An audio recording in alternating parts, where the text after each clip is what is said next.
First Nations TV supports working together towards closing the gap in health, education, economic development outcomes and opportunities for Aboriginal and Torres Strait Islander people.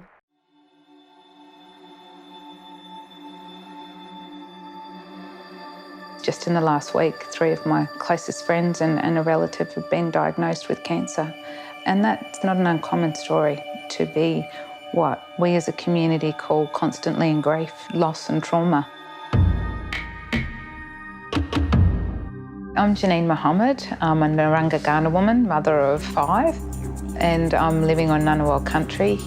When I went to primary school, the amount of time that I had off, whether it be going with my mum to the doctors or, staying away from school because we didn't have enough food in the house so that we could actually go to school. It was at that period in time that I started to realise that we experienced a very different Australia to other Australians.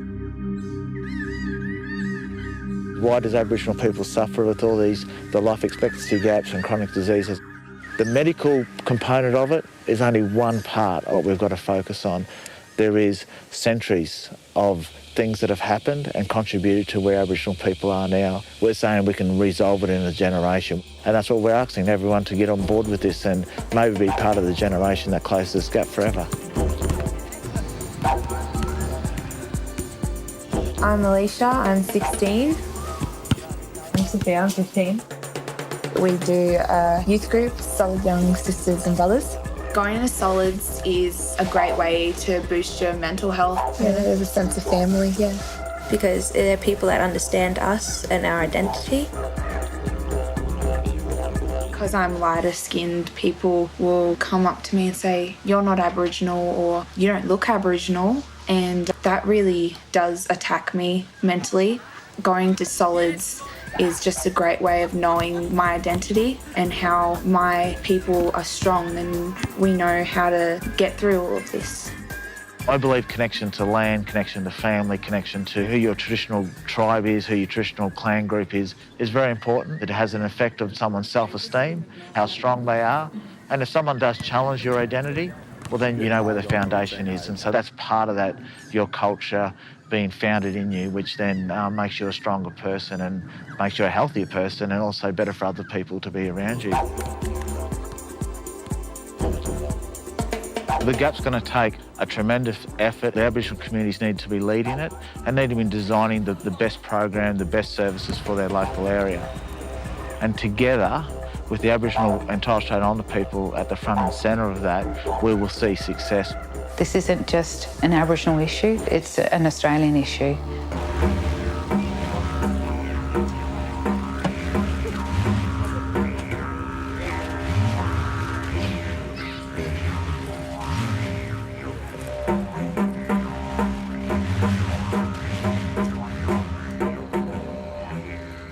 Well, my name is Peter Janjame, and I'm from Marlwood Station. Where we are right now is my uncle's land. What I love about it is working with all the boys, getting all the family to be strong, look after the community, look after the kids, try to build it back. That's the main thing we're looking for our young kids, learning both ways, like Balanda and Bining. I think every kid that's going there, taking all this good, healthy food, go to school after that, and then when they come back, they have to learn our way. That's what we're doing, and we're passing our knowledge to our kids. For my little boy, I want him to respect the old people, that they are giving him knowledge and understanding. I want him to respect the community. When his grandfather come down from art station, he's there, sitting down next to him. He's singing and he's dancing and he's listening. That's important, so he can be strong and healthier, and keep holding it, the language, the skin names. It makes you physically healthy, yeah. It makes you proud. Makes you proud where you're from, what you do, for your culture, for your people.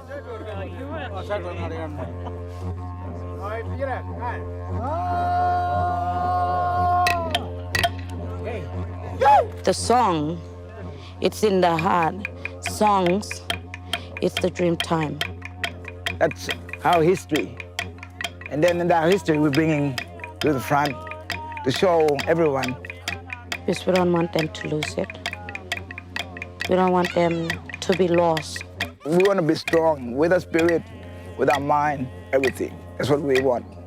We're a people that didn't lie down. We're resilient. We're still here, after all the adversity that we've been through. And I think that's the one thing that I'm most proud of. We're still here today. We have so many wonderful role models in Aboriginal health, and we've got these vibrant, probably more resilient than ever, young people coming through, knowing what the answers are, and we just need partners. That's why we need you, Balanda, to give us a hand. And we need a long-term commitment from so many different areas. And for once in this nation, Aboriginal and Torres Strait Islander people can enjoy the same sort of life expectancy and the quality of life every other Australian. Help us close the gap.